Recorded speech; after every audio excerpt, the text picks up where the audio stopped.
Hello class 12th, welcome to the channel Economics Classes by Gaurav Dudeja and welcome to Indian Eco one shot revision series. जैसे कि आप जानते हो Indian eco की one shot revision series जो हमने last class से शुरू की है और लास्ट क्लास में हम लोगों ने चैप्टर नंबर 1 को रिवाइज किया। इससे पहले हम लोगों ने मैक्रो इकोनॉमिक्स की 15 मिनट रिवीजन सीरीज की है।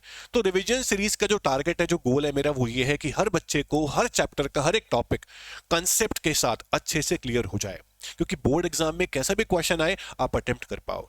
तो इंडियन इको की वन शॉट रिवीजन सीरीज में आज हम लोग करने जा रहे हैं चैप्टर नंबर 2 को revise, that is strategy between 1950 to 1990, यानी कि ग्रोथ पॉलिसी जो गवर्नमेंट की थी एग्रीकल्चर को लेकर, इंडस्ट्री को लेकर, ट्रेड को लेकर, इवन इकोनॉमिक प्लानिंग जो शुरू हुई उसको लेकर, वो सारी पॉलिसीज इस चैप्टर में हम लोग पढ़ने वाले हैं, जिसका नाम है 1950 टू 1990। 1950 से लेकर 1990 तक जितनी भी पॉलिसी बनी एग्रीकल्चर के लिए, इंडस्ट्री के लिए, ट्रेड के लिए, प्लानिंग जो हुई, उस सारे गोल्स को, सारी पॉलिसीज को हम पढ़ेंगे। तो इस चैप्टर में से काफी क्वेश्चन बनते हैं। The most important topics are IPR 1956, inward looking trade strategy, institutional reforms और टेक्निकल रिफॉर्म का रिजल्ट ग्रीन रेवोल्यूशन। इस पे इनडायरेक्ट क्वेश्चंस काफी बन सकते हैं, इवन डायरेक्ट क्वेश्चन बन सकते हैं। तो इस चैप्टर को बहुत ध्यान से आपको समझना है। जो लोग इस चैनल पर नए हैं, अब तक चैनल को सब्सक्राइब नहीं किया, प्लीज कर लीजिए, और अगर आपको वीडियोस अच्छी लगती हैं तो please like the video and comment. तो अब शुरू कर रहे हैं chapter number 2, Indian growth strategy between 1950 to 1990। तो इस चैप्टर के अंदर हम सबसे पहले पढ़ेंगे कि इंडिया इंडिपेंडेंस के बाद किस स्टेज पर था और इंडिया ने क्या शुरू किया अपने गोल अचीव करने के लिए। सबसे पहला हमने शुरू किया इकोनॉमिक प्लानिंग। इकोनॉमिक प्लानिंग क्या है बताऊंगा, प्लानिंग करने के लिए हम लोगों ने प्लानिंग कमीशन सेटअप की, कब की, कैसे की, सब बताऊंगा। उसके बाद हमने कुछ गोल सेट किए, कॉमन गोल्स पढ़ेंगे, और कॉमन गोल्स के बाद हमने इंस्टीट्यूशनल रिफॉर्म्स, लैंड रिफॉर्म यानी कि टेक्निकल रिफॉर्म्स, आईपीआर, ये सब पॉलिसी बनाई। तो इन सब की बातें करेंगे इस चैप्टर के अंदर, अच्छे से रिवाइज करेंगे, ध्यान से सुनना, ठीक है बच्चों। चलो शुरू करते हैं चैप्टर नंबर 2 को। चैप्टर नंबर 1 के इनडायरेक्ट क्वेश्चंस रिवाइज आपने कर लिए होंगे आई होप।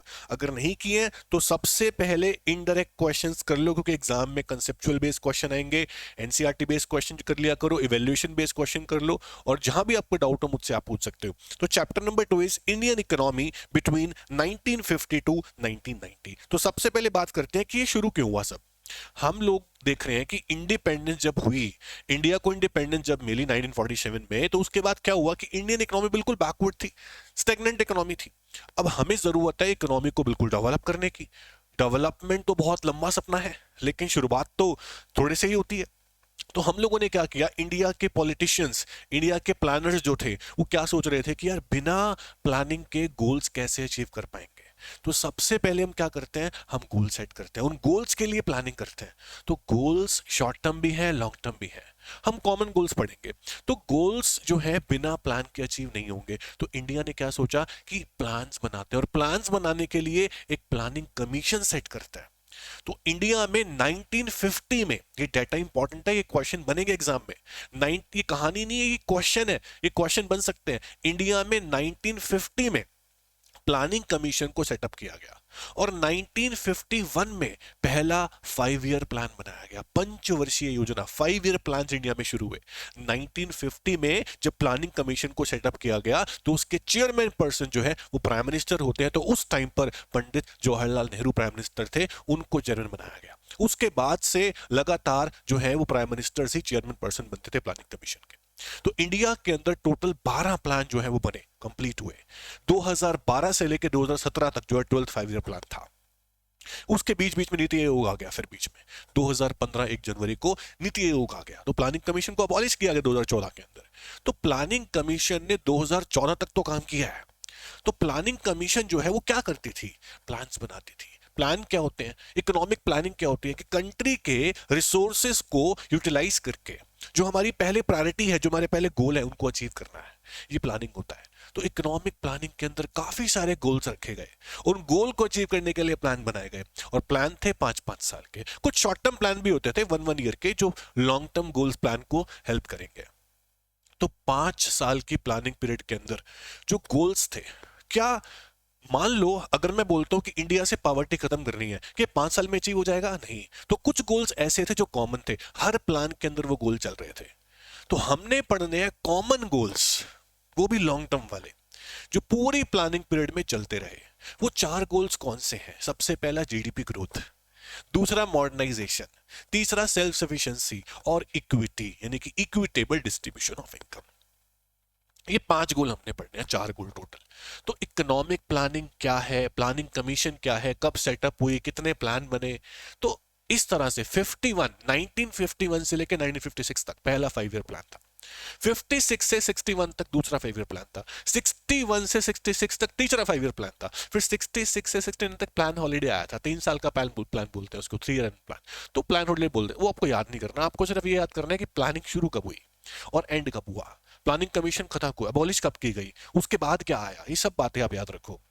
तो हम पढ़ रहे हैं इंडियन इकोनॉमी बिटवीन 1950 टू 1990। 1950 से शुरू क्या क्या मैंने आपको बताया अभी अभी, प्लानिंग से शुरुआत हुई। तो प्लानिंग की ही बात करेंगे। अच्छा, अगर क्वेश्चन एग्जाम में आता है कि इंडिया को प्लानिंग की जरूरत क्या थी, need for planning in India, तो सबसे बड़ी बात, यह एक टॉपिक है, देखो आप, need for planning in India. India inherited from British rule, जिसने इकोनॉमी को बैकवर्ड कर दिया था, स्टेगनेंट कर दिया था। अब it was backward as level of output बहुत लो था, प्रोडक्टिविटी बहुत लो थी। स्टेगनेंट क्यों थी? ग्रोथ रेट के चांस नहीं है बढ़ने, ग्रोथ रेट बहुत स्लो बढ़ रहा है। तो ऐसी इकोनॉमी को हम छोड़ नहीं सकते मार्केट फोर्सेस पे, इसलिए गवर्नमेंट का आना बहुत जरूरी है। तो गवर्नमेंट ने बिग पुश देना था, वो big push of investment government ही दे सकती है। Private sector will not take interest, वो इंटरेस्ट लेगा ही नहीं। जहां जिस इकोनॉमी के अंदर प्रॉफिट नहीं है, मार्केट नहीं है, ग्रोथ के चांस नहीं, अपॉर्चुनिटी नहीं है, कहां इन्वेस्ट करेगा कोई? कोई इन्वेस्ट नहीं करना चाहेगा, गवर्नमेंट ही है। तो गवर्नमेंट ने बिग पुश दिया, इस वजह से प्लानिंग शुरू हुई। अब हमारी इकोनॉमी कैसी थी? हमारी इकोनॉमी मिक्स नेचर की थी, जहां रोल पब्लिक का भी है, प्राइवेट का भी है। इकोनॉमी के टाइप जो होते हैं वो 3 तरह के होते हैं, कैपिटलिस्टिक, सोशलिस्टिक और मिक्स्ड। तीनों इकोनॉमी की बातें करेंगे। अब सबसे पहले देखो कि इकोनॉमिक प्लानिंग का मीनिंग क्या बताया। अच्छा, एक और चीज, इंडिया में जब प्लानिंग शुरू हुई तो पहले प्लान के अंदर तो कुछ समझ नहीं आ रहा लोगों को क्या करना है क्या नहीं करना, लेकिन दूसरे प्लान में समझ में आया कि यार हमारी इकोनॉमी के अंदर एग्रीकल्चर तो बहुत ज्यादा है। इकोनॉमी का नाम ही एग्रेरियन इकोनॉमी है, एग्रीकल्चर एग्रीकल्चर है। 70 से 80% पॉपुलेशन एग्रीकल्चर करती है, इंडस्ट्री का तो नाम ही नहीं है। तो इंडस्ट्री पे फोकस करते हैं।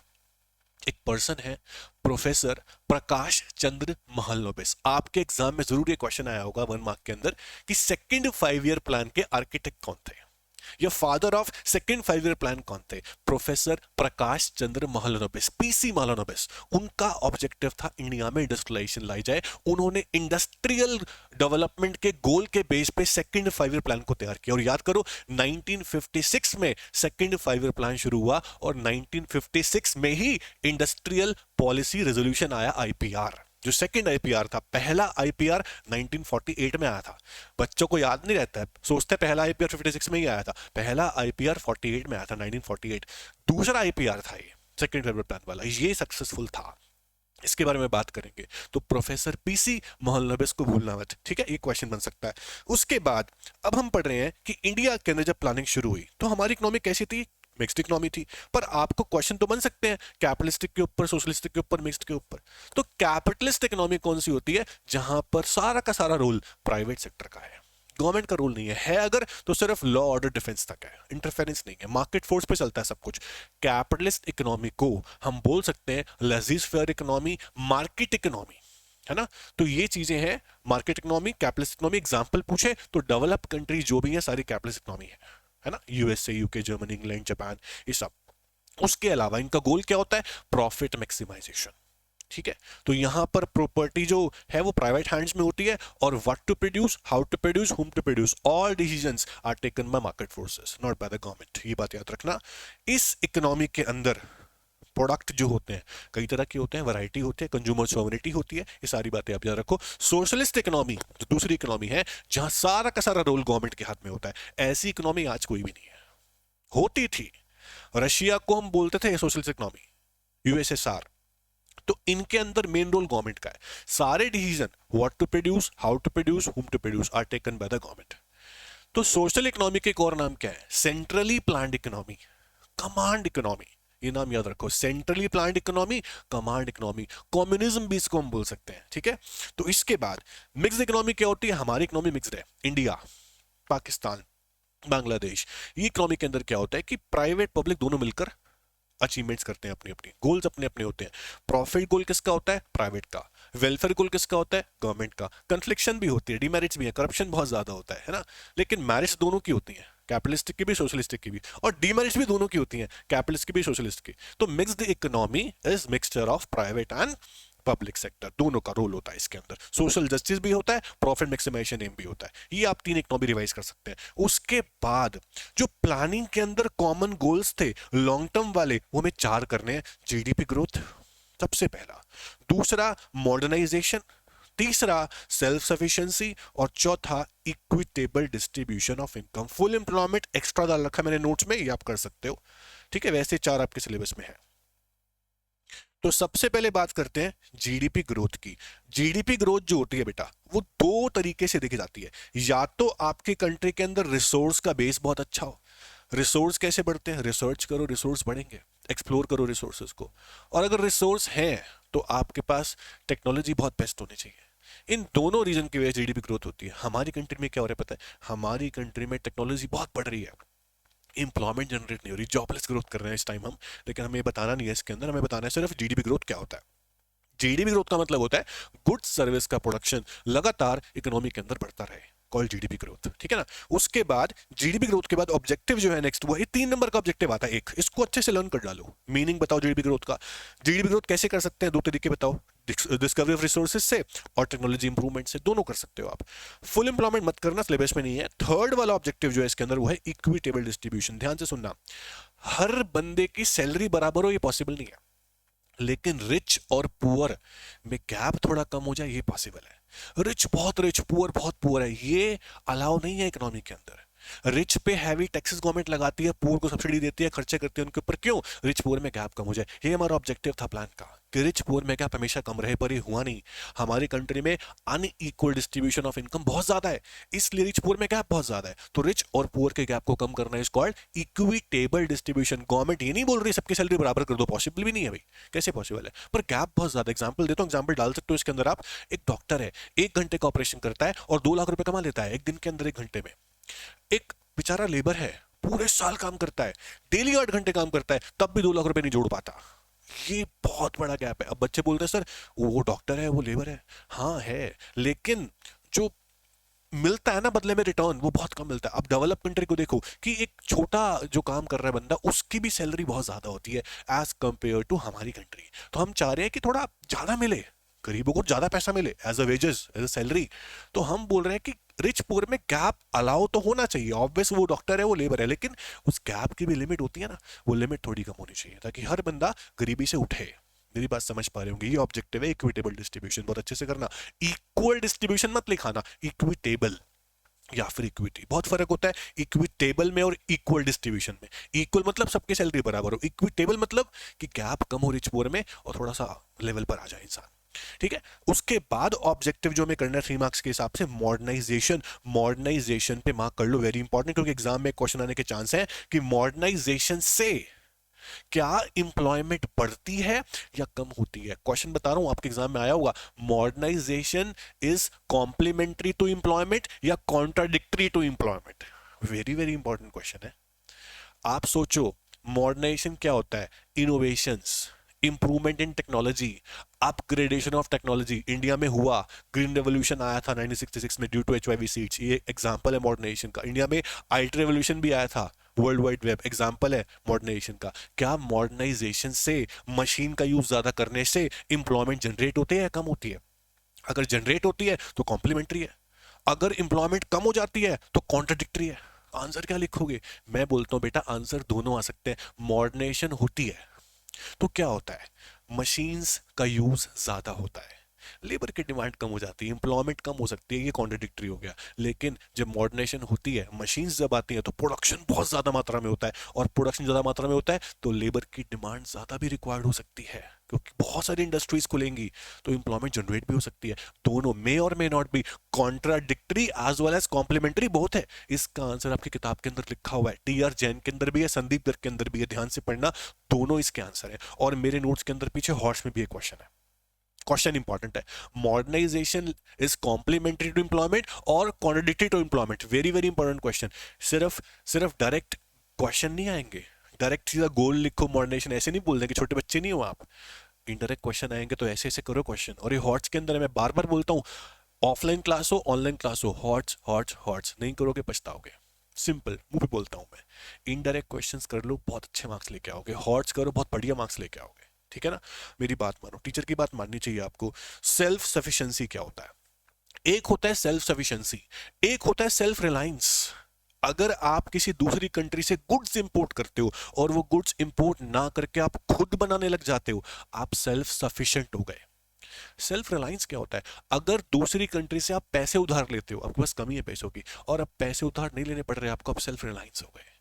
दोनों अलग अलग बातें। तो सेल्फ सफिशिएंसी और सेल्फ रिलायंस दोनों ही गोल हमें अचीव करने थे। और ये कब हुआ? ये इस ऑब्जेक्टिव को प्रायोरिटी कब दी गई? कहते हैं ना, जब झटका लगता है तब इंसान सीखता है। क्या हुआ था? यूएसए ने हमें धमकाया था। क्यों भाई? इंडिया और पाकिस्तान का वॉर चल रहा था 1965 में। फूड ग्रेन्स इंपोर्ट करते थे हम, किससे? यूएसए से। तो पाकिस्तान इंडिया का वॉर चल रहा था, यूएसए के रिलेशन अच्छे थे पाकिस्तान से। यूएसए ने बोला इंडिया को, भाई पाकिस्तान से वॉर रोक दो। रिलेशन अच्छे थे यूएसए के पाकिस्तान से, तो हमें बोला इंडिया वालों को कि पाकिस्तान से वॉर रोक दो, वरना आपको हम फूड ग्रेन्स नहीं देंगे। यार अब खाना नहीं देंगे तो मर जाएंगे हम लोग, तो हमने वॉर रोक दिया। तो लेकिन उस दिन से सोच लिया कि हम अपना फूड आपसे नहीं लेंगे, खुद बनाएंगे। और तब से इस गोल को प्रायोरिटी दी गई। सेल्फ सफिशिएंसी को ध्यान रखना इंपॉर्टेंट है। एग्जांपल आप डाल सकते हो बुक्स में, है क्योंकि, ठीक है ना। तो हमने पढ़ लिए objective of planning, long term objective 4। तो ये कुछ किताबों के अंदर यहीं तक एक चैप्टर है, फिर नेक्स्ट चैप्टर शुरू होता है। पर कुछ किताबों में ये साथ में है, land reforms, IPR, inward looking trade strategy, सब एक साथ है। तो आई होप आपको समझ आ रहा होगा, थोड़ा सा भी समझ आ रहा है ना, लग रहा है कि एक बार और ध्यान दूंगा, इंटरेस्ट आ जाएगा, पढ़ता हूँ इस क्लास से। वीडियो को लाइक कर दो, शेयर करा करो फ्रेंड्स, सर कमेंट करा करो, सर आपकी वीडियो अच्छी लगती है, हमें समझ में आता है, मुझे थोड़ी मोटिवेशन मिलेगी। और शेयर भी कर सकते हो, और सब्सक्राइब कर दो चैनल को, अगर नहीं किया तो आप लोगों ने। अब हम पढ़ रहे हैं नेक्स्ट टॉपिक, इंस्टीट्यूशनल रिफॉर्म। देखो मैं आपको कहानी सुनाता हूँ।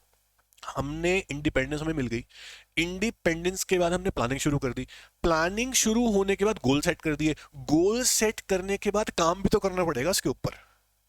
एग्रीकल्चर बैकवर्ड है, इंडस्ट्री है ही नहीं, ट्रेड बेकार है। बेकार कैसे है ट्रेड? भाई ट्रेड बेकार ऐसे हो गया था कि ब्रिटिशर्स ने आने के बाद इंडिया को एक्सपोर्टर बना दिया था रॉ मटेरियल का, इंपोर्टर बनाना फिनिश गुड्स का। एक गलत बात है, तो हमें उसको सुधारना था। सुधारने के लिए हमने एक पॉलिसी बनाई, inward looking trade strategy. Agriculture के लिए पॉलिसी बनाई, land reforms. Technical reforms, land reforms को ही बोलते हैं institutional reforms. Very very important, zamindari system खत्म करना था, उसके लिए लेके आए लैंड रिफॉर्म्स। टेक्नोलॉजी अपडेट करनी थी एग्रीकल्चर में, उसके लिए लेके आए टेक्निकल रिफॉर्म्स। उसका रिजल्ट ग्रीन रेवोल्यूशन था।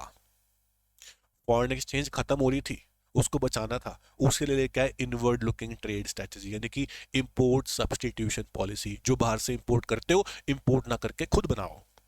इंडियन इको ऐसे रट्टी होनी चाहिए, जैसे मैं बोल रहा हूं आपको, बिना पढ़े सब याद हो, ऐसे टॉपिक्स करा करो। और वो कैसे होगा? आप कहानी की तरह पढ़ो और सुनो ध्यान से। अब लैंड रिफॉर्म पढ़ रहे हैं, लैंड रिफॉर्म्स को ही बोलते हैं इंस्टीट्यूशनल रिफॉर्म्स।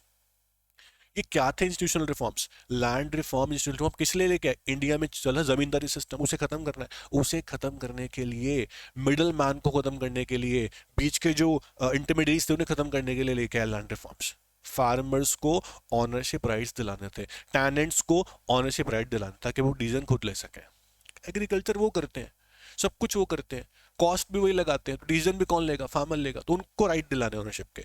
जो जमींदार फार्मर से बहुत ज्यादा रेंट चार्ज करते थे, रेवेन्यू का 60%, 70%, 80%, तो गवर्नमेंट ने एक नया लॉ निकाला, रूल निकाला कि 33%, 1/3 ऑफ रेवेन्यू से ऊपर कोई रेंट चार्ज नहीं करेगा, वरना एक्शन ले सकते हैं फार्मर्स। ये रेगुलेशन ऑफ रेंट का लॉ था। उसके बाद गवर्नमेंट ने बोला कि सीलिंग ऑन लैंड होल्डिंग्स। क्या था? Ceiling on land holdings. फिर कंसोलिडेशन बताऊंगा क्या होता है। सीलिंग मतलब जिन बड़े बड़े फार्मर्स के पास, लैंडलॉर्ड्स के पास, जमींदार्स के पास एक्स्ट्रा लैंड पड़ा है, सरप्लस, जिसपे फार्मिंग भी नहीं कर रहे, वो लोग आइडल पड़ा हुआ है, वो गवर्नमेंट ने उनसे ले लिया, सीलिंग लगा दी। इतना ही लैंड अपने पास रख सकते हो आप, जिस पे एग्रीकल्चर करते हो आप, बाकी आप दे दो। हाँ, गवर्नमेंट ने फ्री में नहीं लिया, पैसे दिए थे, और वो लैंड लेके लैंडलेस फार्मर्स को डिस्ट्रीब्यूट किया था कि वो भी एग्रीकल्चर कर सके। आपसे हर रिफॉर्म का ऑब्जेक्टिव पूछेंगे। सीलिंग ऑन होल्डिंग का ऑब्जेक्टिव क्या था? कि सबके पास लैंड हो, अवेलेबिलिटी ऑफ लैंड हो सबके पास। अ, और ये रेगुलेशन ऑफ रेंट का ऑब्जेक्टिव क्या था? एक्सप्लॉयटेशन रुक जाए फार्मर की। और अबॉलिशन जमींदारी सिस्टम का ऑब्जेक्टिव क्या था? कि सारे फार्मर्स को राइट्स मिले, ऑनरशिप राइट्स मिले। वो था। ऐसे ही सीलिंग और ओलिगोपोलिटिक का सबके पास लैंड अवेलेबल हो, तो सीलिंग्स मतलब एक फिक्स्ड लिमिट सेट कर दी गवर्नमेंट ने कि जमींदार इतना लैंड रखेंगे, बाकी जो सरप्लस लैंड है एक्स्ट्रा जिसपे फार्मिंग नहीं करते वो लोग गवर्नमेंट को दे दो। तो गवर्नमेंट ने रिज्यूम किया वो लैंड, फिर बांटा लैंडलेस फार्मर्स को, उनको पैसे भी दिए थे जिनसे लैंड लिया था। अब जिन फार्मर्स का लैंड अलग अलग जगह पड़ा हुआ है टुकड़ों में, याद करो चैप्टर नंबर 1 में पढ़ा था, फ्रेगमेंटेटेड लैंड, टुकड़ों में पड़ा हुआ है, वो सारे लैंड को गवर्नमेंट ने ले लिया और बराबरी का पूरा एरिया एक जगह लैंड दे दिया, बड़ा पीस ऑफ लैंड। छोटे छोटे पीस ऑफ लैंड लेके बड़ा पीस ऑफ लैंड दे दिया। अच्छी क्या बात है इसमें भाई? अच्छी बात यह है कि बड़े पीस ऑफ लैंड पे एग्रीकल्चर आसानी से होगा, कॉस्ट कम आएगी, मशीन चल पाएंगे, आउटपुट ज्यादा आएगी, प्रोडक्टिविटी बढ़ेगी। इसलिए गवर्नमेंट ने वो लैंड फार्म, इसे बोलते हैं कंसोलिडेशन ऑफ लैंड। तो गवर्नमेंट ने क्या किया? कंसोलिडेशन, छोटे छोटे पीस ऑफ लैंड को लेके एक बड़ा इकट्ठा लैंड दे देना, ठीक है ना। उसके बाद गवर्नमेंट ने बोला कि जो फार्मर्स इंडिविजुअल फार्मिंग करते हैं उनको बेनिफिट नहीं हो रहा, दिक्कत आ रही है, तो सारे फार्मर्स मिलके फार्मिंग करो। आइडिया दिया कि कोऑपरेटिव फार्मिंग करो, अपने इनपुट्स मिलके यूज करो, अपने ट्रैक्टर्स, थ्रेशर्स, जितनी मशीन्स आपके पास है मिलकर यूज करो, है ना। लैंड को मिला दो, आपकी बार्गेनिंग पावर बढ़ेगी, इनपुट सस्ते में आएंगे, महंगा बिकेगा, जब बेचने जाओगे बार्गेनिंग पावर बढ़ेगी आपकी, तो बहुत फायदे हैं, आपको बेनिफिट्स मिलेंगे। तो कोऑपरेटिव फार्मिंग शुरू करो। इस सब से फार्मर्स को बेनिफिट हुए, इसे बोला गया लैंड रिफॉर्म्स या फिर इंस्टीट्यूशनल रिफॉर्म्स। फिर गवर्नमेंट लेके आई क्या? Technical reform. लेकिन आपसे पूछते हैं कि लैंड रिफॉर्म के ऑब्जेक्टिव क्या थे? पहला ऑब्जेक्टिव था एक्सप्लॉयटेशन रुक जाए, दूसरा था फार्मर्स को ऑनरशिप राइट्स मिल जाए, उसके अलावा सबके पास रूरल एरिया के अंदर इक्वालिटी हो, रिच और पुअर में गैप कम हो जाए। ऑब्जेक्टिव लैंड रिफॉर्म्स के थे, वेरी वेरी इंपॉर्टेंट है, इसको याद कर लेना। अच्छा, टेक्निकल रिफॉर्म्स क्या थे? यूज ऑफ HYV सीड्स, दूसरा यूज ऑफ केमिकल फर्टिलाइजर्स, तीसरा use of insecticides and pesticides, चौथा इरिगेशन फैसिलिटी को एक्सपैंड करना। ये चारों टेक्निकल रिफॉर्म्स है। अगर यहां दिख नहीं रहे नोट्स में तो कोई बात नहीं, आप याद कर लो, लिख लो। क्या ऑब्जेक्टिव, क्या टेक्निकल रिफॉर्म्स थे? पहला, HYV सीड्स को यूज करना है, ठीक है, टेक्निकल रिफॉर्म बता रहा हूं क्योंकि उसका रिजल्ट था green revolution. Use of chemical fertilisers, ठीक है, तीसरा use of insecticides and pesticides, चौथा इरिगेशन फैसिलिटीज को एक्सपैंड करना। ये चारों चीजें गवर्नमेंट ने प्रमोट कराई। HYV सीड्स इंडिया में आ गए 1960s में, हाई यील्डिंग वैरायटी सीड्स।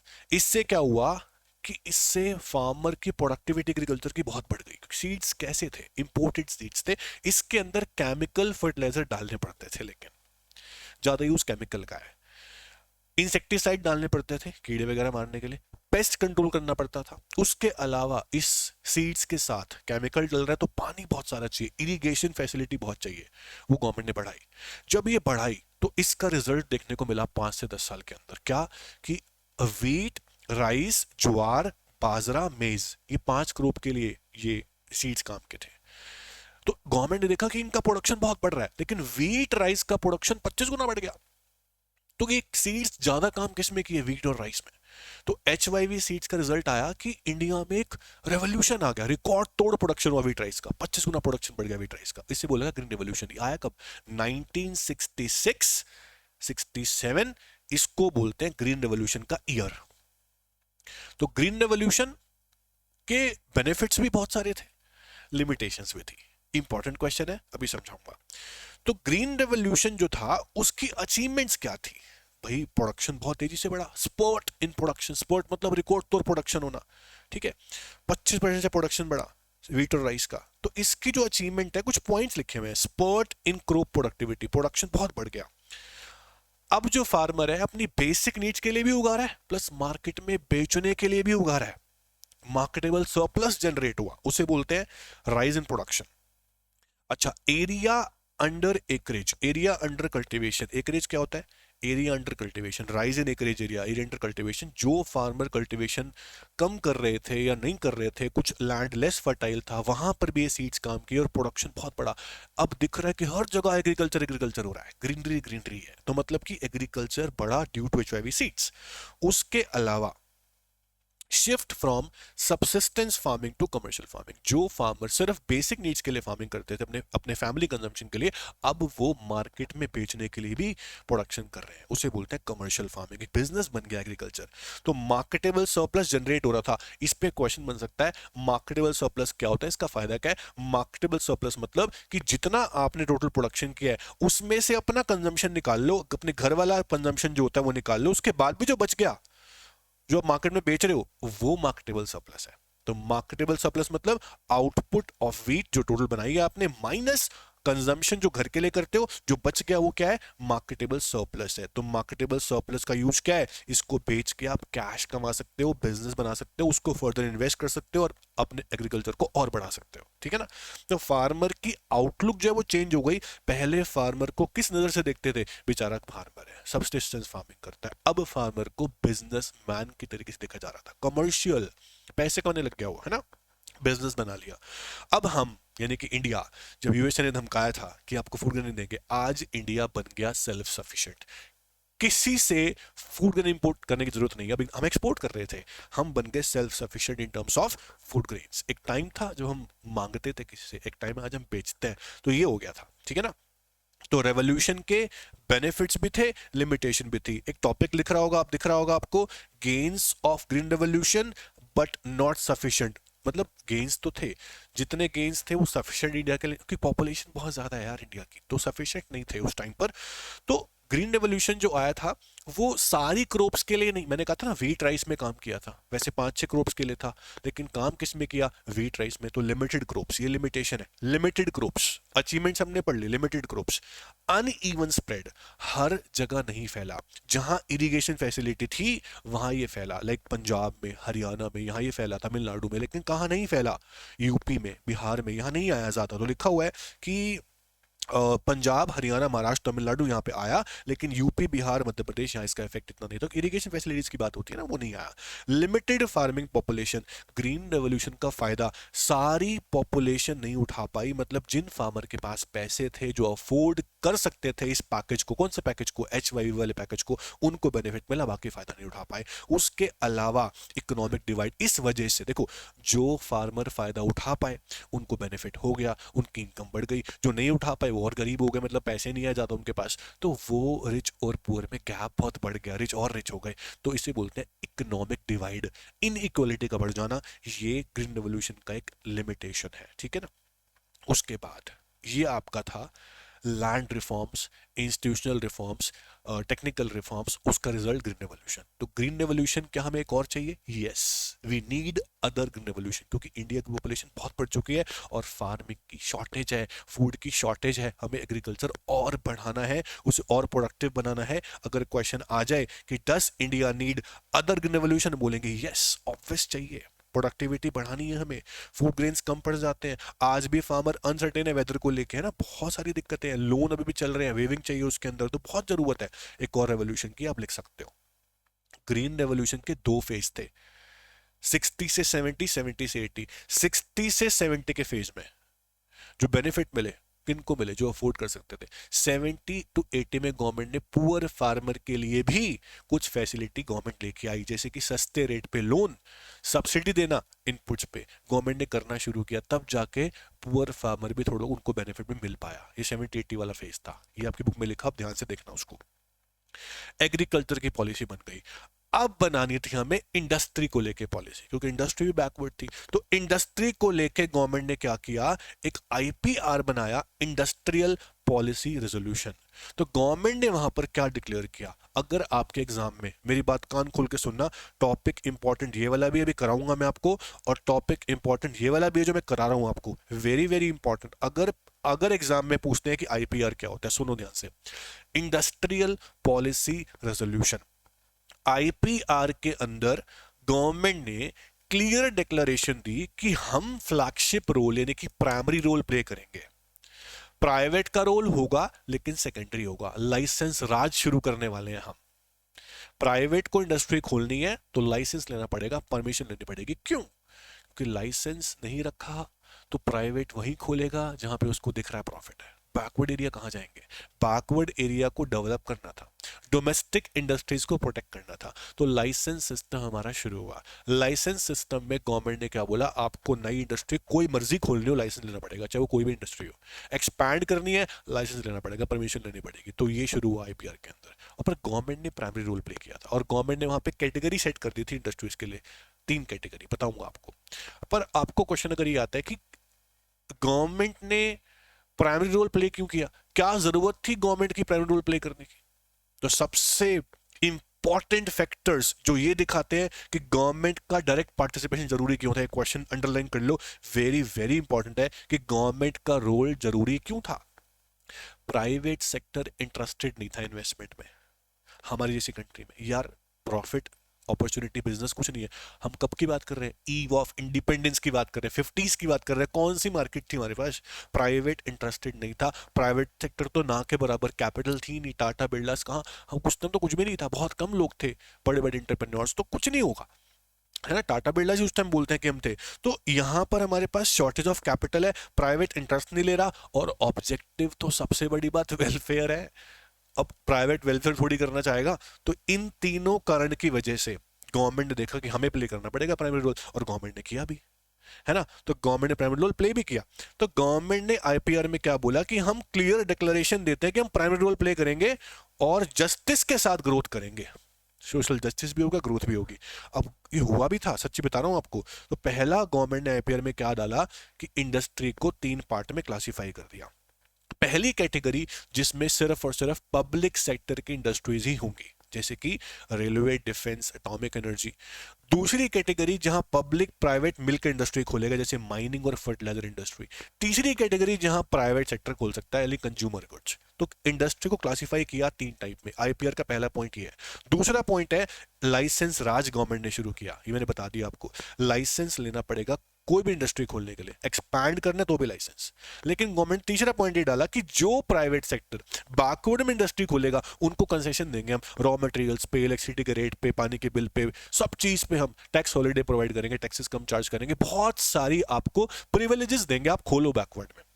इसे कंसेशन बोलते हैं। तो 3 चीजें आईपीआर में रखी गई। इन तीनों चीजों को देखते हुए शुरू हुई कंट्री में इंडस्ट्रियलाइजेशन, और इंडस्ट्रीज को मिला एक बड़ा बिग पुश, जिससे बहुत फायदा हुआ। और 1990 तक ये चला। 1991 में फिर लाइसेंस को खत्म भी किया गया था, आपको याद होगा चैप्टर नंबर 4-3 एनईपी वाला चैप्टर। ये सारा कनेक्टेड है ना। उसके बाद अगर आपको एग्जाम में आता है स्मॉल स्केल इंडस्ट्री और लार्ज स्केल इंडस्ट्री में क्या डिफरेंस होता है, स्मॉल स्केल का ऑब्जेक्टिव क्या होता है, लार्ज स्केल ऑब्जेक्टिव क्या होता है, ये डिफरेंस है एक तरह का। स्मॉल स्केल इंडस्ट्री वो होती है जिसकी इन्वेस्टमेंट लिखा है कि 1951 की बात कर रहे हैं, 5 करोड़ से ऊपर इन्वेस्टमेंट, प्रेजेंट में 5 करोड़ है, वहां 5 लाख थी, तो इससे ऊपर अब 10 करोड़ हो चुकी है, तो ये नहीं होती। तो स्मॉल स्केल इंडस्ट्री वो होती है जो लेबर इंटेंसिव होती है, लेबर का यूज ज्यादा, कैपिटल का कम। लार्ज स्केल में कैपिटल का यूज ज्यादा, लेबर कम, मतलब स्मॉल स्केल लेबर इंटेंसिव और large scale capital intensive. Small scale are locationally flexible, कहीं भी खुल जाती हैं, और लार्ज स्केल वहां खुलती है जहां उसके रॉ मटेरियल के सोर्स हो। तीसरा पॉइंट है स्मॉल स्केल का ऑब्जेक्टिव होता है रीजनल इक्वालिटी प्रमोट करना। कैसे, ये बैकवर्ड में भी खुल जाती हैं तो वहां इंप्लॉयमेंट जनरेट करेंगी। लार्ज स्केल का ऑब्जेक्टिव होता है इंफ्रास्ट्रक्चर डेवलपमेंट करना। ये 3 डिफरेंस बड़े मोटे मोटे डिफरेंस हैं, इनको ध्यान से देख लो। और गवर्नमेंट ने स्मॉल स्केल इंडस्ट्री को प्रमोट करने के लिए कमेटी सेटअप भी की थी, जिसे बोलते हैं Karve committee, small and village industry committee, बहुत इंपॉर्टेंट है ना। ये हमारा था इंडस्ट्री को लेकर एक नई पॉलिसी, दैट इज आईपीआर। तो आईपीआर, इंस्टीट्यूशनल रिफॉर्म्स यानी कि लैंड रिफॉर्म्स, टेक्निकल रिफॉर्म्स, उसका रिजल्ट ग्रीन रेवोल्यूशन, उसके merit demerit, very very important topics. तो इनको बहुत अच्छे से करो बेटा। ये चैप्टर जो रिवाइज कर रहे हो आप, आई होप आपको समझ में आ रहा होगा, है ना।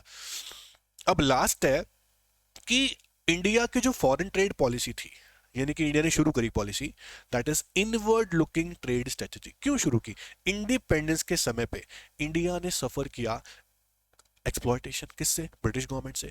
तो हमारे रिसोर्सेज जो है टोटली एक्सप्लॉयट हो गए हैं। हम एक्सपोर्ट कर रहे हैं रॉ मटेरियल का, इंपोर्ट कर रहे हैं फिनिश गुड्स का, तो ठीक तो करना ही है ना। तो उसको, और रिजर्व, फॉरेन एक्सचेंज रिजर्व बहुत कम हो चुके थे, तो हमें सेव करने थे। तो उसके लिए हमने क्या किया, एक पॉलिसी बनाई, इनवर्ड लुकिंग ट्रेड स्ट्रेटजी। इसका एक और नाम है, एक और नाम नहीं करोगे एग्जाम में क्वेश्चन आ जाएगा इस नाम से, that is import substitution policy. तो हमने क्या किया कि हमने ये सोचा कि यार फॉरेन एक्सचेंज तो बहुत कम हो गई है, इसे और सेव करना पड़ेगा, पड़ेगा। एटलीस्ट जो चीजें हम खुद बना सकते हैं वो हम बाहर से क्यों ले रहे हैं? तो गवर्नमेंट ने बोला यार कि जो चीजें आप बाहर से इंपोर्ट करते हो उसको इंपोर्ट ना करके खुद बनाओ, ताकि फॉरेन एक्सचेंज बचे। तो फॉरेन एक्सचेंज को सेव करने के लिए हमने बनाई इनवर्ड लुकिंग ट्रेड स्ट्रेटजी। ये पहला ऑब्जेक्टिव है। दूसरा ऑब्जेक्टिव बच्चों को याद नहीं है, आपको याद है?